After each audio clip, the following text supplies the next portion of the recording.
Do you like Michael Jackson? Hell yeah! I want to say what Michael Jackson did for the NFL. What he do for the NFL? Magic didn't say what he did for the NBA, so I'm say what he did for the NFL. Tell me. I know what he did for the NBA. You don't know. I'll tell you what he did for the NFL. Magic, you know, go ahead. Because I was like, what the fuck? You want me to tell you? You want me to tell you what he did? What he do for the NBA? He is the only act in the NFL halftime show, Super Bowl, that ever got higher rating than the Super Bowl. The only act. Michael Jackson. Michael Jackson. That's what he did. You didn't even know. That's what I'm talking about. So, you didn't even know. Michael Jackson's halftime show was rated higher than the Super Bowl. That game in '93. Well, who played in that game? 93. I don't remember. Was that Buffalo and Dallas? I said 93. Goddamn, I mean, help me. Nigga, help me, help me. I don't remember. That was Buffalo and Dallas too. That was Buffalo and Dallas then, right? And that was the second Buffalo Dallas, wasn't it? Which means everybody was bored. Yeah, because they was kicking their ass probably from the start of that shit to the end. And they said that his halftime show is the only act that ever was higher rated than the game. Ladies and gentlemen, welcome to the Chop Shop. This is a special edition of the Chop Shop. We just want to come give our points of view and chop it up with you as we do. So everybody talking about it. You call him the King of Pop. I'll call him the King of Pop. I'll call him Michael Joseph Jackson. That's what his daddy and mama named him, right? Mama calling him Michael Joseph Jackson. I'm calling Michael Joseph Jackson.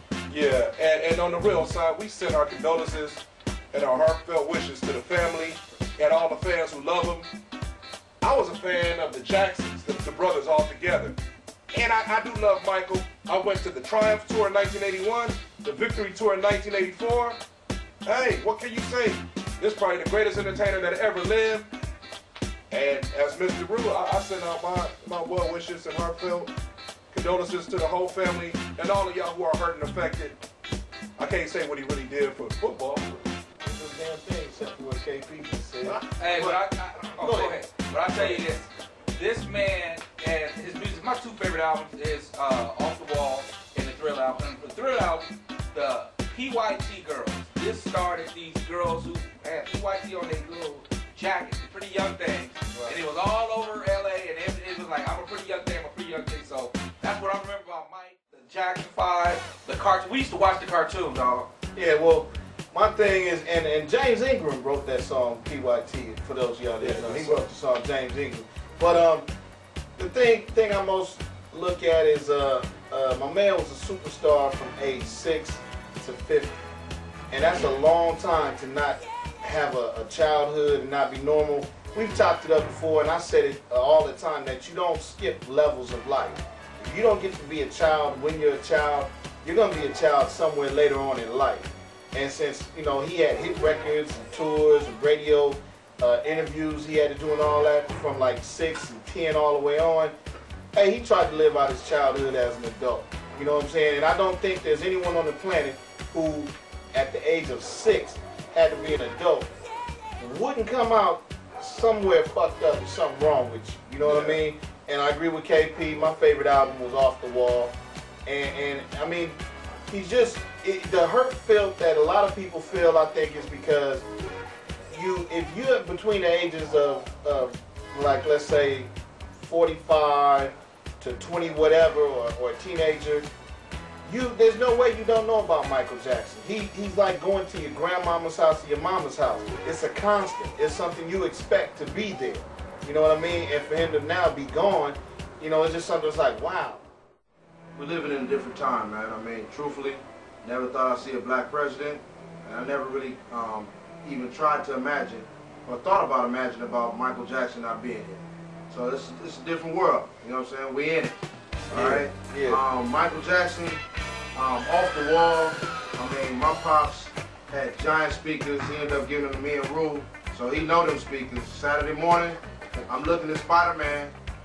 Motherfucking Off the Wall's coming on. You know, all them damn songs, the whole album. I mean, and I'm talking about bumping the whole building. Probably about 20 units in the building. The whole building is bumping. Is Michael Jackson. I don't hear no Spider-Man whatsoever. All right. My homie Damani, Fisher D, back in the days, this motherfucker used to imitate Michael Jackson. He did a pretty damn good job of it, I must say. Yeah. You know what I'm saying? I mean, Michael Jackson was a phenom. Back in the early 80s, it was almost like a little race between Prince and Michael Jackson. It was a 3-man race for a minute.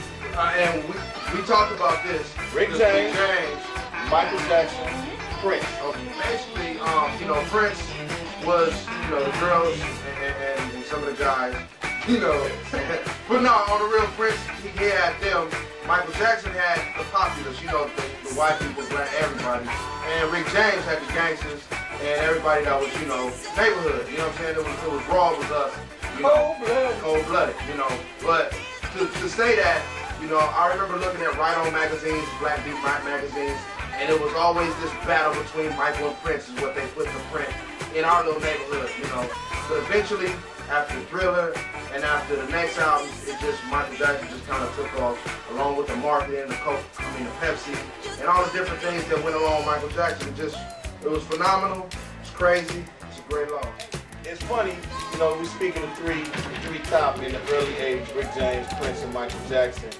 And you know, everyone talks about how Michael Jackson broke the color barrier on MTV. It was actually Rick James who spoke up and said, hey man, y'all don't play no brothers on MTV. What's up with that? Speak on it. And they played Rick James like, oh, well, your records aren't big enough and your videos aren't big enough. And we only played the big people, the most popular people.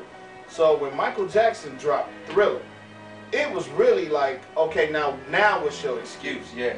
And they had no choice. And then, you know, other people just was like, all right, you know, this is the biggest album ever.